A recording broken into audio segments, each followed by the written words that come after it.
feel like no matter how much you achieve, it's never enough? Like you hit a goal, but instead of celebrating, your brain instantly jumps to the next thing? Yeah, me too. That constant measuring against what we don't have yet, that's living in the gap, and it's exhausting. This book cracked that open for me. Welcome to MindMuse Audio, and today we're diving into The Gap and the Gain by Dan Sullivan and Dr. Benjamin Hardy. Part 1: The Trap of the Gap. Let's be real. We live in a comparison culture. Scroll Instagram, and it's someone else's highlight reel. Work harder, and there's always someone ahead of you. That's the gap. Measuring yourself against an ideal you haven't reached yet, or against people who seem further ahead. Sounds familiar? Ever thought I should be further along by now? That's the gap whispering. The problem? It kills joy. Because no matter what you do, it's never enough. Pause here and think. Where in your life are you chasing an endless not there yet? Part 2: The Shift to the Gain.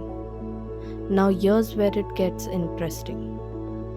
The authors say there's another way: the gain.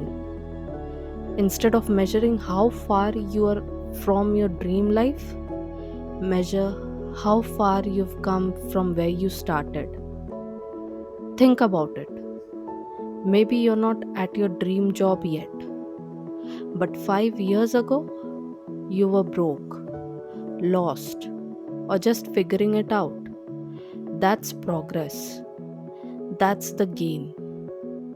It's not about lowering your standards, it's about measuring backward instead of forward. Sit with that. How different would your day feel if you focused on your gains instead of your gaps?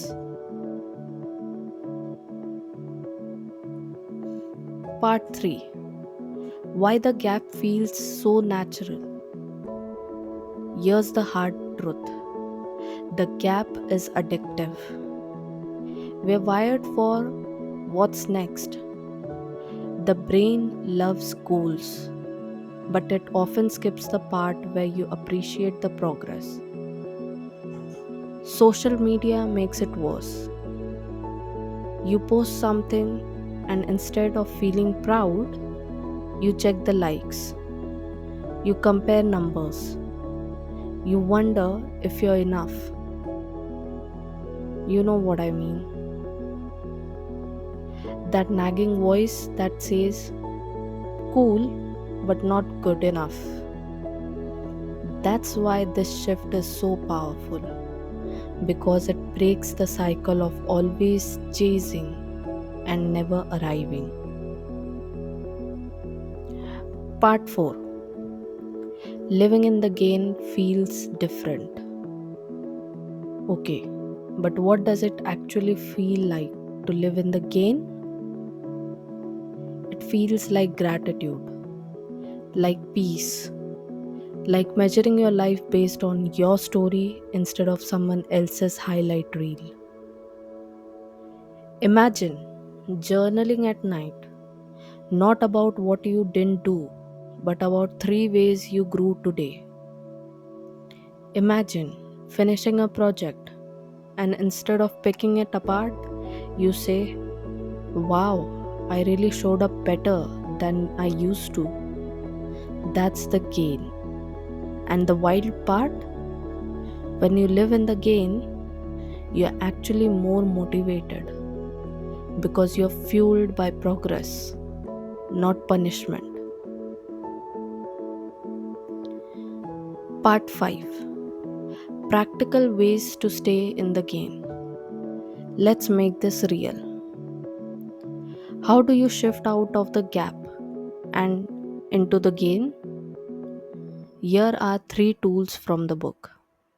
First, Daily Wins Journal. Every night, write 3 things you did better today than yesterday. Even small things count. Second, reverse gap thinking. When you feel behind, pause and ask, where was I a year ago? How have I grown since then? Third, celebrate milestone, big or small. Don't just move the goalpost. Mark the win. Sit in it. Simple, right? But the game changing if you practice.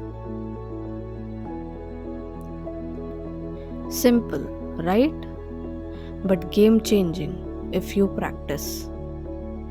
Pause here.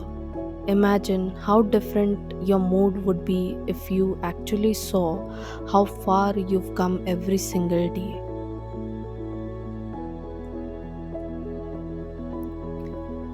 Part 6. The hidden gift of the game. Here's what hit me the hardest. Living in the game doesn't just make you happier, it makes you more resilient. Because when setbacks come, and they always do, you don't measure yourself by the perfect future you missed. You measure by the progress you've already made. That breakup, painful, yes, but it also showed you what you deserve. That's a gain.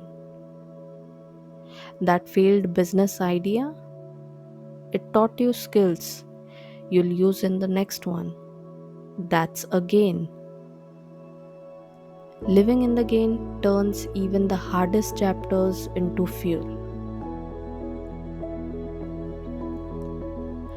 Part 7.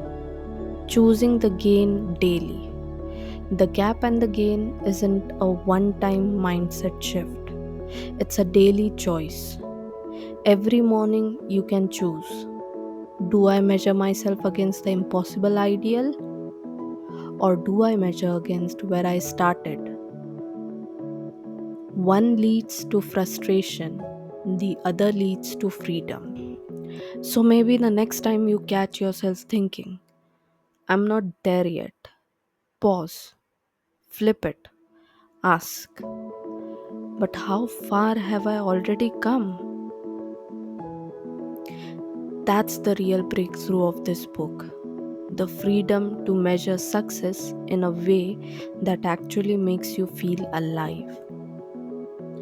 So, here's the truth from the gap and the gain. You're not behind.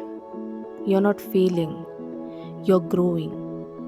The question is, will you let the gap steal your joy?